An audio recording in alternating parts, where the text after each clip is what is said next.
So for convergence, pen, tip of the pen, the sharper the better. If it's a finger, it might make it a little easier, but if you don't have a pen, it's not a big deal.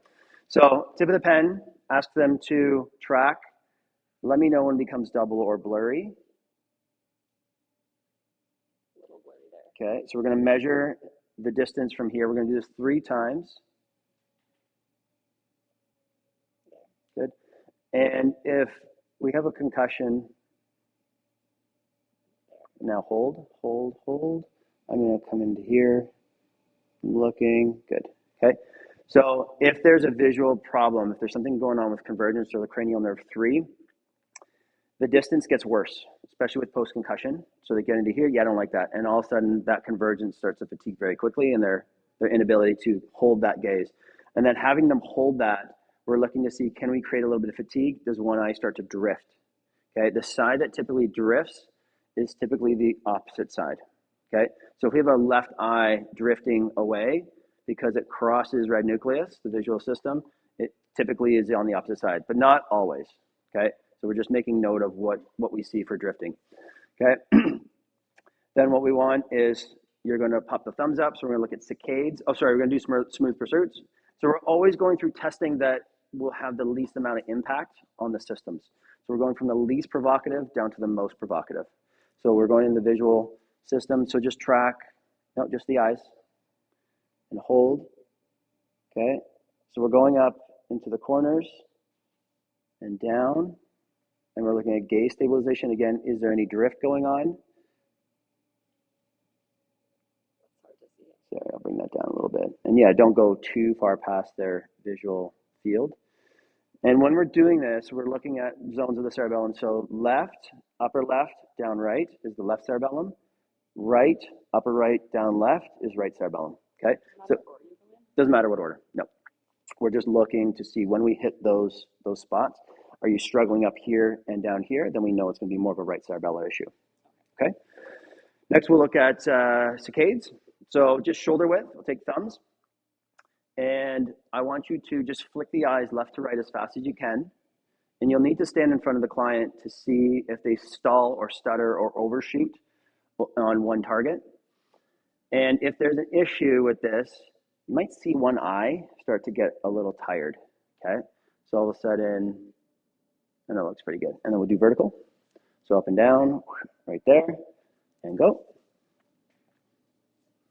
Vertical will be a little bit more challenging because we don't do it as much. We look more horizontal, so the eyes are typically better at that. And then we can play with diagonals. So we can go from here to here. Okay, so up left to down right, what part of the cerebellum? Left, yeah, and then switch. Yeah. Okay. And ask the client, like, are your eyes getting watery? Does one side feel challenging? And if they report an increase in effort, that's also going to add to the information that you're collecting. So don't be afraid to, well, I don't think I see it. Ask them if they feel it, because these are such high demand neurologically, they will not like to do one thing. They're like, yeah, like, or they stop breathing, or they're holding, or they're just, trying to fight through it. So watch how their body's reacting, watch their breathing, and ask them how they're feeling. Okay. Next one, we're going to go into VORs. So you're going to take thumb up, and you're going to look at the target, shake your head as fast as you can without losing the target. Okay? So I'll let them pace themselves on this. You can use a metronome, but what we also want to see is, does she drift her head? If there's a visual field dominance, people will avoid what they don't like. So if there's a left visual field problem, they're going to turn their head and they're going to do saccades or VORs over here, okay? So that'll also give you insight as to, oh, they like the right visual field, so they're left dominant. There might be a right side inhibition problem, okay?